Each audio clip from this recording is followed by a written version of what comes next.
all through history, the philosophers, Dante and Amanius and Socrates, they call themselves world citizens. So it's not a new idea, it's one of the oldest ideas. It's not revolutionary at all. But this is the only age, and we're the privileged ones, who will decide whether the human race will go on or not. Whether all those guys in the past, all those prophets and seers and philosophers and poets and so forth were justified. We decide, we here, in this day, in this age, and it's very, very short, decide whether the human race will continue and whether all the new, the future people will be born. It's an immense challenge. And it requires intelligence and guts, courage and commitment and so forth. But the tools are there. When you talk about sovereignty, the United States is a good example of sovereignty because I told Mr. Bush, I wrote him a letter, I said, the first three, you're not sovereign, Mr. Bush. The people are sovereign. The Constitution is the first three words say, we the people. And nobody knows very few people have read the Ninth Amendment or even the Bill of Rights in the United States. Very few people have read constitutions at all. But most of the state constitutions say that this Constitution derives from the people. Well, we are the people, and we have to exercise our sovereignty. Okay, to make a long story short, my claim to be a world citizen developed, well, the French government, first of all, tried to kick me out, and I'll give you another 9/11.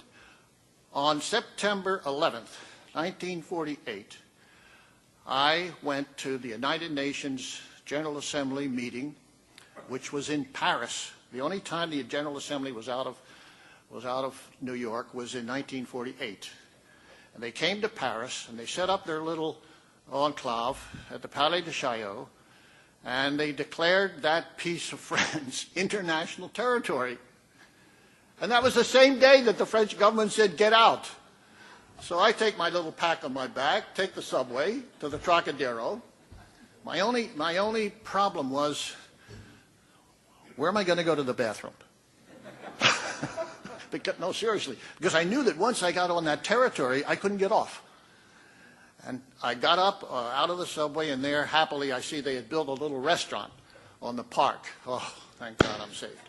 Anyway, I went to the UN. I had made a statement. I had made a statement the night before. I sent it around to the press, and I told the UN General Assembly, which was not in session at the time, just the Secretary General was there. I said, I'm your first citizen. And the UN said, wait a minute, something's wrong here. We don't have citizens. We only have states. I said, yeah, but I'm your first citizen because I'm a world citizen, and this is international territory. So it was kind of like I don't know what you call it, a meta moment, where some human being populated a territory which had been declared by the nations as international. So it was like I went up, and I was populating that vacuum up there. And that went around the world. I was the only story for about 7 days. 7,000 journalists were on my back. I became world famous in 7 days. Not because of me, but because of the moment. The moment was right, the words were right, and the commitment was right, and so forth. And it was like a show. Show business all over again. It was a stage I was on, etc. That developed into, we registered 750,000 people practically overnight. We set up the International Registry of World Citizens. We started issuing documents based upon world citizenship. In fact, I don't know, you've seen this passport. This passport is one of the most important key documents in the world because it represents one world, no frontiers, freedom of travel, and humanity. And I have traveled with this document to India. I've traveled back from India with the first one, which was really Mickey Mouse, number 000001. Try that someday. And we now have a world government which has its office in Washington, D.C., and we have an office in Shanghai with a staff. And we are developing very fast. We issue documents. We have an agency called the World Service Authority, which issues these passports. I have so much material out here. I mean, I have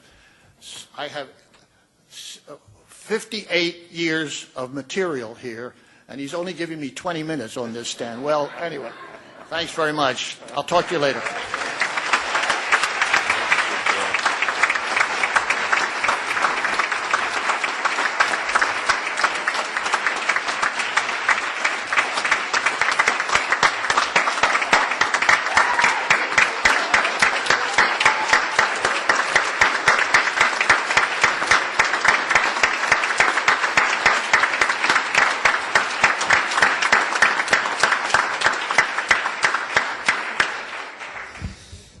That's incredible. What a pioneer for all of us.